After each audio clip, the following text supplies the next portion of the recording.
sun burned like a brand over the dry Arizona plains, turning the sand into shimmering waves of heat. 12-year-old Eli Ward stood by the corral, staring at the horizon, where the wind carried dust and whispers of violence. His father, Samuel Ward, was a man known for fairness, a rancher who treated both settlers and the neighboring Navajo with respect. But fairness wasn't enough in a land ruled by greed. 3 men from the nearby Silver Creek Mining Company wanted his land, and when Samuel refused to sell, they came back under the red dusk with fists, boots, and rifle butts. Eli remembered every second: the slam of the front door, the smell of whiskey and sweat, the shouts that turned to screams. He'd been too small to fight, hiding behind a barrel, watching through tears as his father fell again and again, blood splattering across the dusty floorboards. When they left him breathing but broken, whispering only one word: run. Eli ran. Through the night, across the dry creek bed, until the stars blurred above him. The boy ran not out of fear, but out of a burning promise that one day he'd come back.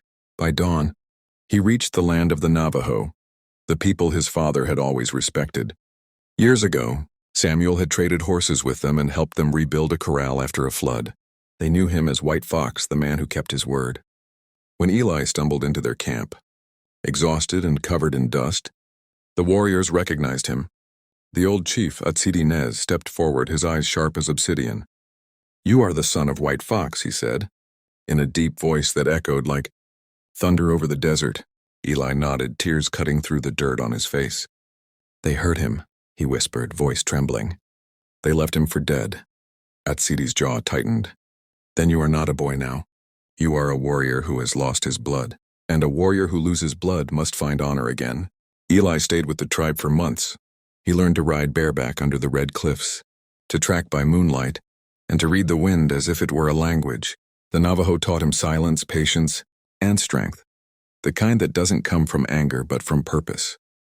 He trained with a young warrior named Tahoma, whose laughter was as wild as the river but whose aim with a bow could split a coin. "Revenge makes a man blind," Tahoma told him one night by the fire, the flames dancing between them. "But justice makes him see." Eli didn't answer. He just stared into the flames, remembering his father's broken face and the men who laughed as they rode away.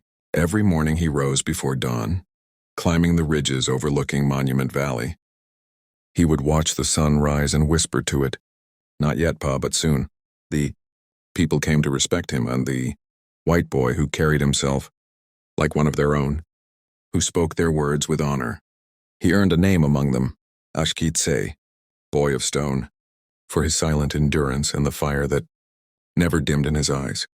The chief saw his strength growing, but he also saw the weight in his heart. "You cannot fight for hate," Atsidi said one evening, placing a hand on his shoulder. "You must fight for what you love. The land, the people, the memory of your father.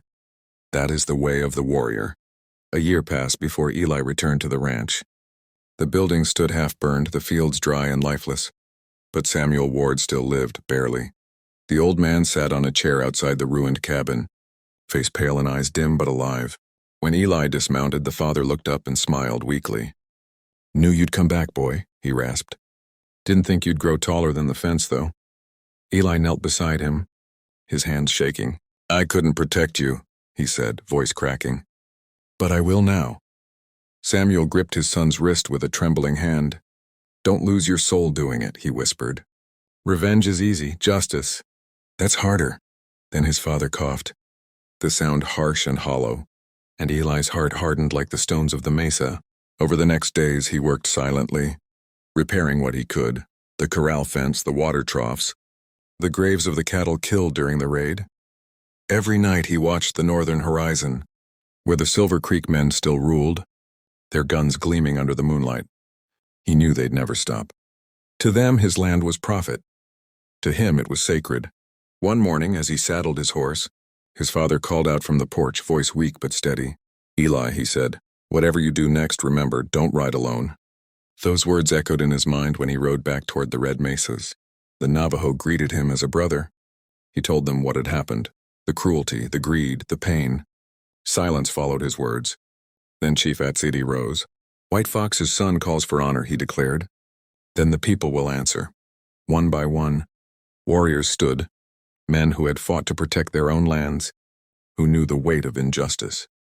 Tahoma stepped forward, bow slung across his back, and smiled fiercely. You said you'd come back for justice, he said. Now you don't have to do it alone. By nightfall, the sound of drums echoed through the canyon. Horses stamped in rhythm, warriors painting their faces with symbols of strength and memory.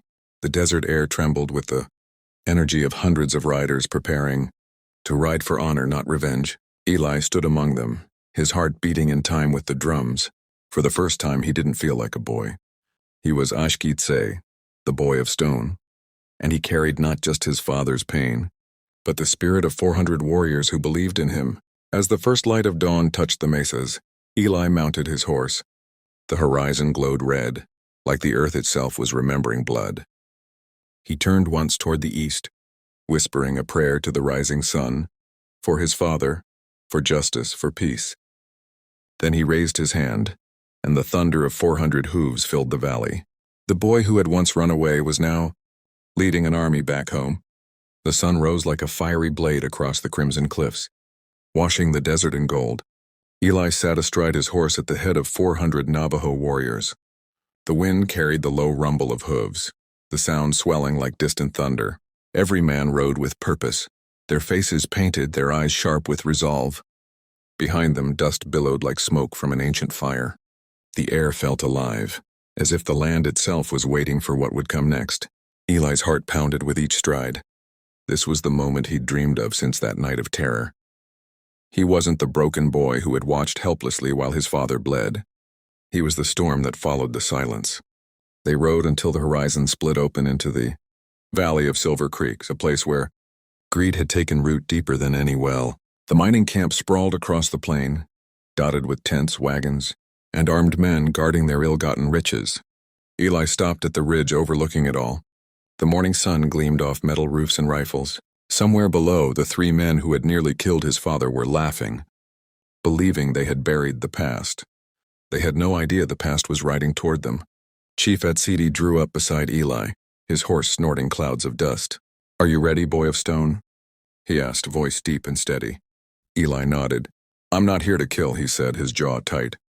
I'm here to make them face what they did. I want them to see what honor looks like. Atsidi smiled faintly. Then today the desert will remember your name. Eli rode forward alone first, down the slope toward the heart of the mining camp. The men below froze when they saw him, a lone rider in the dawn light, just swirling behind him like wings. One of the guards shouted, Who's that? Another muttered, A kid? Out here? But when Eli drew closer, they saw the line of horsemen forming on the ridge, hundreds of them, silent and waiting. Panic spread through the camp like wildfire. He stopped just outside the main tent where Briggs, the man who led the beating, stood. Well, look who's crawled back from the dust, Briggs sneered. Ward's boy, ain't it? Come to beg for your daddy's life again? Eli dismounted slowly. No, he said evenly. I came to collect what you owe. Briggs laughed, the sound cruel. And what's that, boy? Eli turned his head slightly. Honor. At that word, the thunder of hooves began. The 400 Navajo warriors descended the ridge in perfect formation, their voices rising in a chant that echoed through the valley. The miners scrambled for weapons, but froze when they saw the sheer number of riders. It wasn't an army of conquest. It was an army of justice. Briggs tried to stand tall. You think these savages scare me? He barked. Eli met his gaze. No, but you should fear what's right. He stepped closer. You beat a good man for land that wasn't yours. You thought no one would remember. But the land remembers, and so do I. Briggs's hand twitched toward his gun, but an arrow hissed into the dirt, Tahoma's warning shot. The miners froze. Eli's voice rose clear and steady. I won't spill blood for revenge, but I will take back what's ours. You'll leave this valley today, every last one of you, and you'll never touch another rancher's land again, or next time you won't face just me. You'll face every warrior in these canyons. Briggs lifted his rifle, shouting, You don't scare me, boy. But before Eli could move, one of Briggs's own men fired. The bullet struck Briggs in the shoulder, spinning him to the ground. The shooter stepped forward. I've had enough, he growled. All we built was hell. He threw his rifle aside and walked away. One by one, others followed, tossing their weapons down. When the dust settled, Briggs lay groaning, clutching his wound. Eli looked down at him. The man who'd once towered over him, now small and broken. "You could have been a good man," Eli said quietly. "But you chose to be cruel. And cruel men always fall." He turned away, mounting his horse again. The chief gave a nod, and the warriors rode out, leaving the camp stripped of power but not of life. When Eli returned home, Samuel Ward sat waiting on the porch, his old eyes bright with pride. Eli knelt beside him. "It's done," he said softly. Samuel's hand trembled as it rested on his son's shoulder. "You found justice, didn't you?" Eli nodded. "And peace, Pa, I found that too." That night, under a sky full of stars, Eli stood on the ridge overlooking the valley. The faint glow of the mining campfires flickered far away, the last traces of a war that never had to be fought. The wind carried the echo of Navajo drums, a song of victory and remembrance. Eli whispered into the wind, "Thank you." The boy who had once run from fear had become the man who brought peace with courage. The desert would remember his story. The boy who returned with 400 Navajo warriors, not for revenge, but for justice. If Eli's story touched your heart, don't forget to subscribe and stay tuned. More powerful Western stories of courage, honor, and redemption await you. Join the journey. Every story brings the West back to life.